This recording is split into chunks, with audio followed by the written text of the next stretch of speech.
Bonjour tout le monde, je m'appelle Ryan Bekazi et aujourd'hui pour le travail pratique, j'avais choisi le thème acheter le contenu, pas l'emballage, parce qu'à mon avis, tout commence à la maison. Dans notre présentation, on va commencer par une introduction où on va clarifier les fonctionnalités des emballages. Ensuite, on va passer par les statistiques et les nombres pour avoir une vue générale de la situation. Puis, on va clarifier le rôle des producteurs et le rôle des consommateurs dans la diminution de ces utilisations. Les emballages alimentaires jouent de multiples fonctions dans la mise en marché des produits et comptent pour beaucoup dans le succès d'un produit. Néanmoins, leur impact avéré sur notre empreinte écologique est tel qu'aujourd'hui, les consommateurs réclament de plus en plus d'emballages durables. Il va sans dire que les préoccupations écologiques de l'heure poussent le domaine de l'emballage vers une phase de mutation. D'une part, pour les producteurs, les emballages ont la tâche de transmettre les messages marketing aux consommateurs pressés en moins de 3 secondes. Fonction d'autant plus importante si l'on considère que la majorité des décisions d'achat se prennent sur les lieux de vente. D'autre part, pour le consommateur, les emballages facilitent l'utilisation du produit et son entreposage. En termes de sécurité alimentaire, l'emballage assure également une protection contre les risques de contamination microbiologique, chimique et physique, en plus d'augmenter la durée de vie des aliments. Par ailleurs, les consommateurs réclament aujourd'hui des emballages plus durables ou minimisés, voire éliminés. Tous ces éléments doivent être pris en considération lors du choix d'emballage, et ce en tenant compte d'un coût de revient réaliste pour l'entreprise. Pour moi, j'ai vu ce tableau très intéressant parce qu'on peut voir le rôle technique, le rôle marketing et les intervenants sur le domaine des emballages. Le rôle technique des emballages est pour contenir, préserver et transporter et utiliser tout ce qui est, tout ce qui est en relation avec l'alimentation. Alors que le rôle du marketing, c'est vendre, communiquer, motiver et informer, les intervenants dans le domaine des emballages, ce sont les fabricants, les transformateurs, les grossistes et les consommateurs. Aujourd'hui, nous produisons environ 400 millions de tonnes de déchets plastiques chaque année selon le Programme environnemental des Nations unies. Si les tendances de croissance historique se poursuivent, la production mondiale de plastique primaire devrait atteindre 1100 millions de tonnes d'ici 2050. Nous avons également constaté une évolution inquiétante vers les produits en plastique à usage unique, des articles destinés à être jetés après une courte utilisation.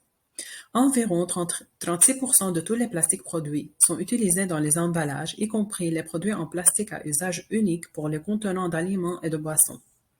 98% des produits en plastique à usage unique sont fabriqués à partir de combustibles fossiles ou de matières premières vierges. Sur les 7 milliards de tonnes de déchets plastiques générés dans le monde à ce jour, moins de 10% ont été recyclés. Des millions de tonnes de déchets plastiques sont perdus dans l'environnement ou parfois expédiés sur des milliers de kilomètres vers des destinations où ils sont principalement brûlés ou déversés. La perte annuelle estimée de la valeur des déchets d'emballage en plastique pendant le tri et le traitement est de 80 à 120 milliards de dollars américains.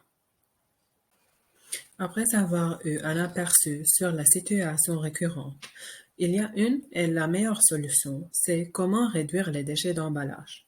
Il faut les réduire d'une part de la part des producteurs et d'autre part de la part des consommateurs. De la part des producteurs, il faut réduire les déchets d'emballage à la source. En premier, il faut privilégier le recyclable, préférer le carton et le verre au plastique. Si le plastique doit être utilisé, il faut préférer le plastique recyclé, privilégier les produits réutilisables et penser à la vente en vrac.